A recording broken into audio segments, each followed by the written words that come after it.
আসসালামু আলাইকুম। তো আগের ভিডিওতে আমি আলোচনা করেছি কোন কোন পার্সনের ক্ষেত্রে ডু আর কোন কোন পার্সনের ক্ষেত্রে ডাজ ইউজ হয়। সো আমরা সেন্টেন্স তৈরি করে দেখেছি।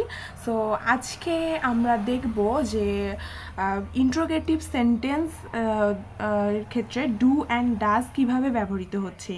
সো চলো শুরু করা যাক।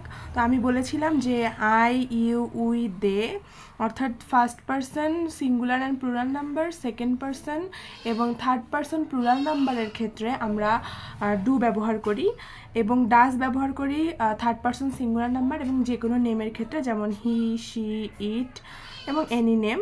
সো আমরা তো এটা জানি। এখন চলো আমরা এই যে আমাদের এক্সাম্পল আছে এটা সলভ করে ফেলি। সো এখানে দিয়েছে dash I know him. So এখানে কি আছে আই, সো আই এর ক্ষেত্রে কি হয় ডু, সো ডু হবে এখানে, ডু আই নো হিম।